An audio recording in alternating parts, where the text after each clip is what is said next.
बिहार हमारा बिहारपन, नदियों और हौसले की धरती, छठ के पवित्र सूरज और मधुबनी की अमर चित्रकारियों का घर, जहां हर दिल में उम्मीद धड़कती है पर टूटे वादों का बोझ भी दबाता है।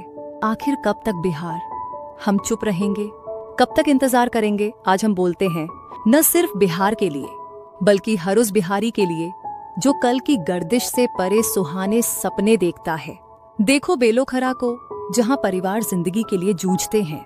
एक पिता की अक्षमता, माँ की मानसिक बीमारी और एक बच्चे का स्कूल से दूर रहना, ये बिहार की सच्चाई है।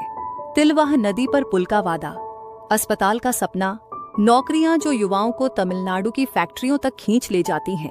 नेताओं ने बड़े बड़े वादे किए, विकास की बातें की, मगर गांव को भूल गए।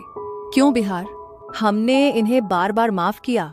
हर छठ हमारे लोग लौटते हैं, अपनी मिट्टी, अपने रीति रिवाज, अपने घर के लिए, मगर उनके साथ बेरोजगारी की चोट भी आती है। ट्रेनों में भीड़ की मारामारी, टिकट माफिया, ये सब हमारे नेताओं की नाकामी की कहानी है। फिर भी हम वोट देते हैं, उम्मीद के साथ। कब तक बिहार? हम इस चक्र में फंसेंगे। सासाराम में हमारे युवा शिक्षा का मतलब बदल रहे हैं, न शिक्षक न फीस, फिर भी 4000 लोग सरकारी नौकरियों तक पहुंचे। ये हौसला है, ये बिहार की ताकत है। मगर ये भी चीख रहे हैं, कॉन्ट्रैक्ट कर्मियों को ग्रेस मार्क्स क्यों? 600 अंकों के पेपर में 50 अतिरिक्त अंक क्यों? ये नीतियां मेहनत को धोखा देती हैं। हमारे रोहतास के योद्धा सिस्टम से लड़ रहे हैं, तो फिर क्यों बिहार?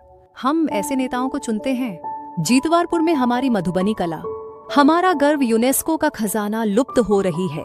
जो महिलाएं कभी देवताओं और प्रकृति की कहानियां रचती थीं, अब सिर्फ जीविका के लिए जूझ रही हैं।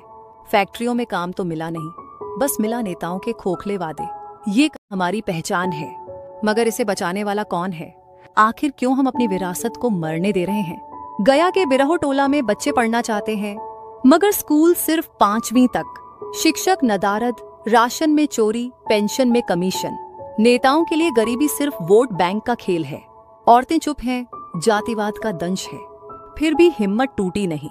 ये मिट्टी है कि हार मानता ही नहीं। मगर सवाल ये है, बिहार के निकम्मे नेताओं को कब तक भगवान मानेंगे? बिहार हमारे नेता भगवान नहीं है, सिर्फ वो हमारे चुने हुए हैं, प्रतिनिधि हैं, नौकर हैं। हमारी आवाज, हमारे सपनों और सवालों की जिम्मेदारी है उन पर। मगर जब वो हमें धोखा देते हैं तो जवाबदेही हमारी है। ये बिहार हमारा है, तो इसे बचाने का। बिहार को अपना गौरव लौटाने वक्त आ गया है। अपने नेताओं से सवाल करो, उनकी नीतियों को जांचो। वो तुम्हारे लिए हैं, तुम उनके लिए नहीं। छठ का सूरज हमें सिखाता है, हर अंधेरे के बाद उजाला आता है। अपने वोट